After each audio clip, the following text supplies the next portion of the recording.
on the subscribe button and please don't forget to hit the bell icon.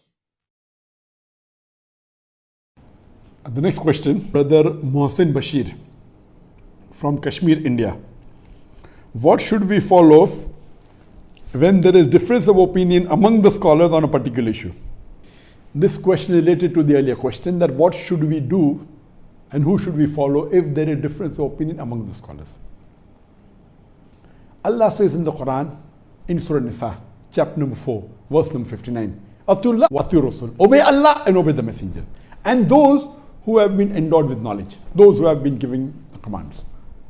That means talking about the scholars. Obey Allah and obey the messengers and obey those who are knowledgeable, those who are the scholars. Ulil Amr. But the verse doesn't end there. The verse continues. But if they differ, go back to Allah and His Rasul.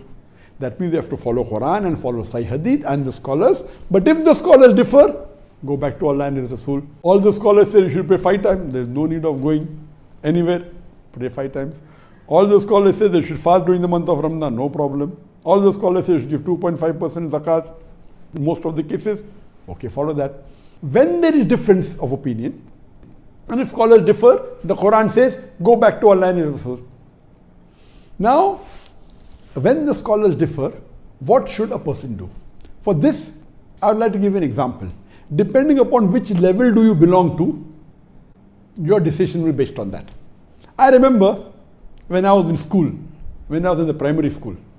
For us, for a child in the primary school, teacher is always right. Irrespective whether the teacher is knowledgeable or not, for the child going in primary school, for him or her, the teacher is the most knowledgeable in the world. And I remember in the primary school when my science teacher told something and I told my father, my father, he was a medical doctor, he was a psychiatrist, he had done his post-graduation in medicine. And when there was a medical issue and I told my father said that, this is wrong. I was adamant, no, my teacher cannot be wrong. That time I was a kid, 7, 8 years old, not knowing that my father is a medical doctor. But for me, the teacher is always right. Similarly, when a child is in primary school, for him the teacher is always right. So for a person who has no knowledge of deen, or maybe is a beginner in deen, who is a revert, or maybe who has not studied at all, he may be an elderly person, but did not study deen at all. So I would consider him to be in the level of school level. So for him, he should catch one scholar, consider him to be teacher and follow that is the safest. Whichever scholar he believes. But that is for a person who has limited or no knowledge of deen. Normally, the fuqahas, they divide the Muslim into 2 levels. One is the mujtahid, a scholar, and one is the non-mujtahid. I divide normally into 4 levels. There are different levels of division.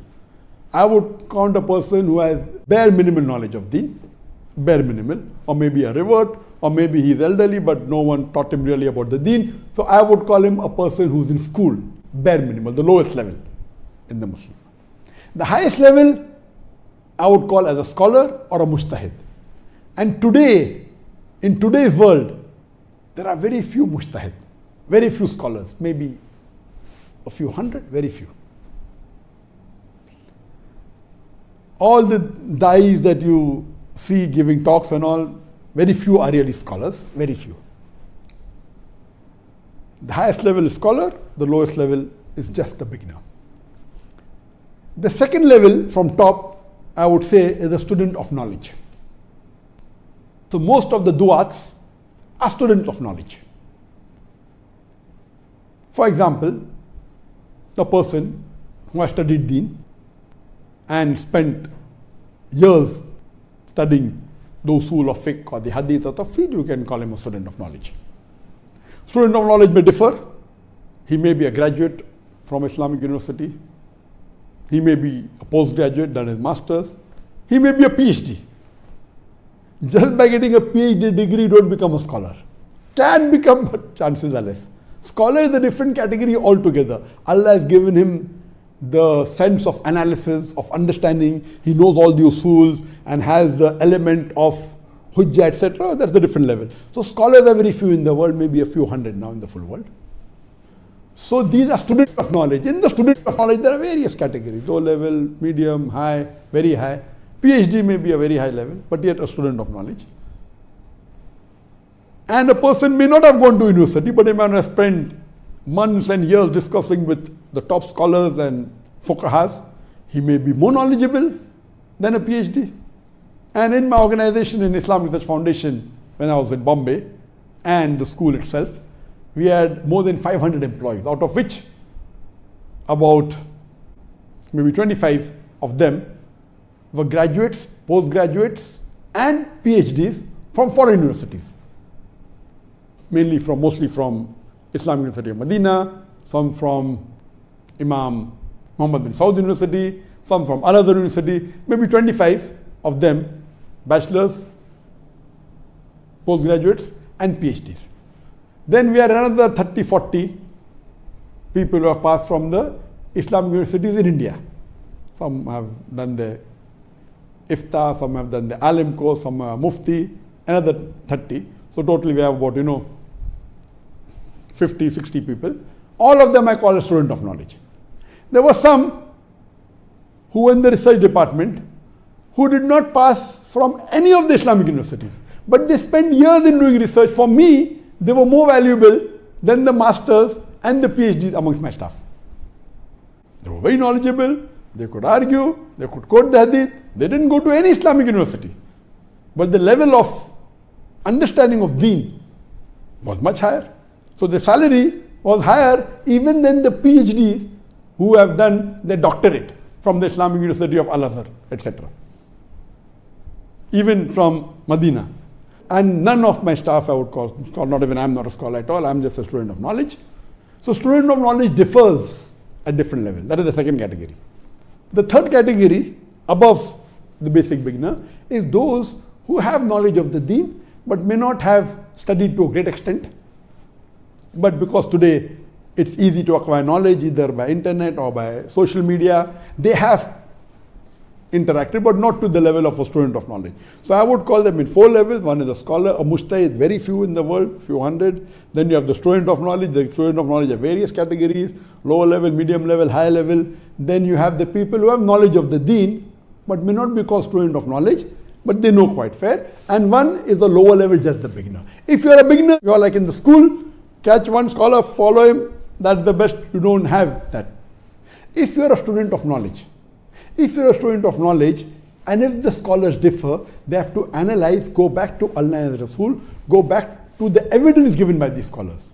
So if 2 scholars differ, the student of knowledge will actually check that what is the evidence given by scholar A and what is the evidence given by scholar B.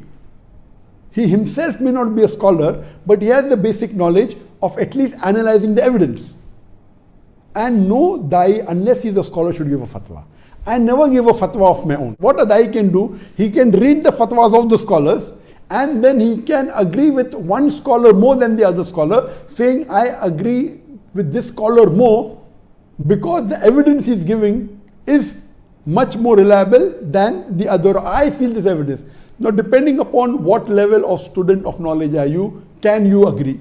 But naturally, for a very low level of student of knowledge, then it may not be right for you to judge which of the scholars is correct. But you are on a high level, you can. Those who are on the third level, who have knowledge of the deen, what they should do, they should ask a student of knowledge that these 2 scholars are differing. Who do you think is more appropriate? And based on the evidence they give. So basically, you have to go back to Allah and His Rasul, see the evidence in the Quran and the Hadith. There may be chances that some scholars, they have made mistake out of ignorance.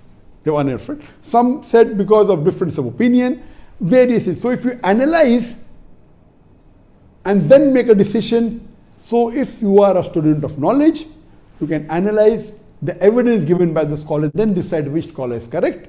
If you are the third category, you can ask a student of knowledge or ask a scholar, a third scholar, which of the 2 evidence is more appropriate, and hear the reasoning, and based on that you can decide. If you are the 4th level, just hardly knowing the level of deen, you catch one scholar, follow him blindly, there is no other option. But naturally, he should not be a fake scholar. He should be a scholar by its true sense. And if you do that, you have no other option because your knowledge is very low in the deen. These are the options we have, but as the Quran says, go back to Allah and the Rasul.